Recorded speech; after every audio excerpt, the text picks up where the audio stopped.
Asdeqa, salam alaikum, bonjour ou bonsoir les amis. J'espère que vous allez bien partout où vous vous trouvez. En tout cas, c'est ce que je vous souhaite et pour le meilleur de toutes les situations. Et plus particulièrement en ces journées et soirées de ce mois sacré des mois de Ramadan. Bienvenue sur votre chaîne Bled Maralibia qui attend comme toujours vos encouragements dont nous avons bien besoin. Un tout grand merci pour vos gentils commentaires ainsi que pour vos précieux conseils.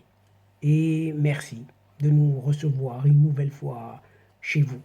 Mais abonnez-vous, abonnez-vous et faites abonner vos proches, vos connaissances, les gens qui sont autour de vous, là où vous êtes tout simplement, pour y être informés des dernières nouveautés rapidement et comme il se doit, bien entendu. La présente séquence vidéo se penche une nouvelle fois sur ce dossier du Sahara, dans lequel il y a apparemment du nouveau, d'après les dernières nouvelles, venant directement de l'ONU, l'Organisation des Nations Unies. En effet, l'envoyé personnel du secrétaire général de l'ONU invite toutes les parties concernées par la question de ce Sahara, dont l'Algérie, à des consultations informelles.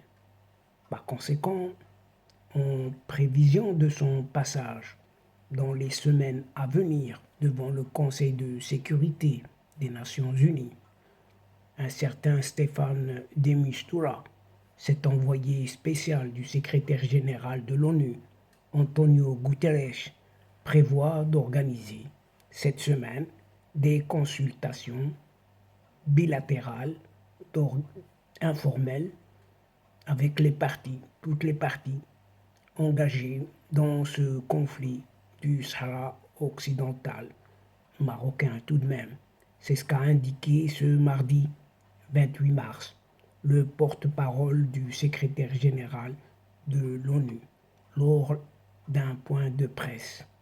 Il s'agit de ce Stéphane Dujarric. Et M. Stéphane de Mistura a invité les représentants à New York.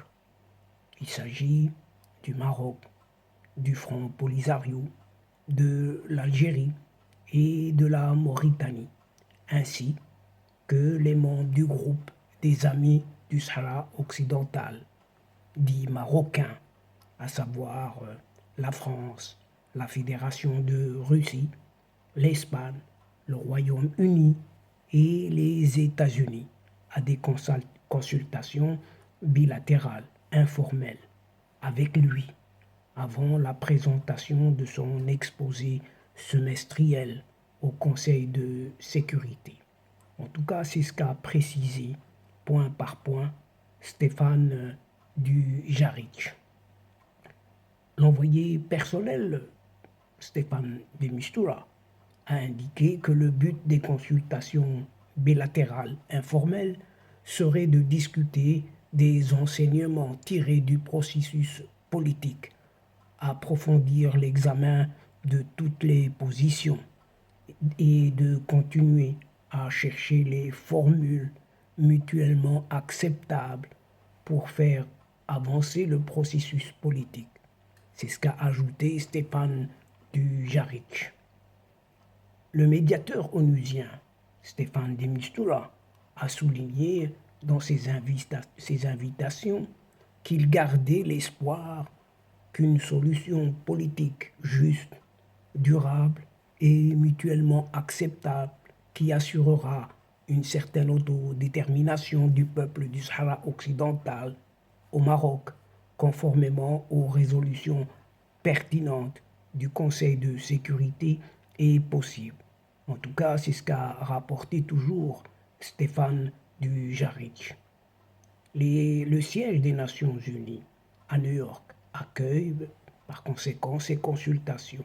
Et mardi soir, Stéphane de Mistura s'est réuni avec les représentants permanents auprès de l'ONU, de la France et de la Mauritanie. Et donc, chers amis, c'est sur cette mise au point très très rapide, chers amis, mesdames et messieurs, c'est ici, sur cette courte, mais vraiment très courte info concernant cette nouveauté sur le dossier du Sahara marocain, que prend fin cette vraiment mini-séquence tout en prenant congé de vous. Mais nous espérons vous retrouver très très bientôt avec un immense plaisir et comme d'habitude. Merci pour votre participation. Sans oublier de nous aider mutuellement, d'aider votre chaîne en vous y abonnant afin d'être informé très très rapidement, mais surtout en partageant autour de vous les séquences vidéo de votre chaîne pour la faire connaître un peu partout. Et pour cela, il suffit juste d'un petit clic sur votre smartphone en allant chercher quelques adresses dans votre biblio. Et le tour est fait. Ça ne prend que quelques instants, pas beaucoup. Et pour cela, on vous remercie énormément. Et pour moi, le moment est juste arrivé de nous séparer en vous disant au revoir les amis. La asdiqa, salamu alaikum wa rahmatullah wa barakatuh. À la prochaine fois et à bientôt. إلى اللقاء في حصة أخرى إن شاء الله مع السلامة.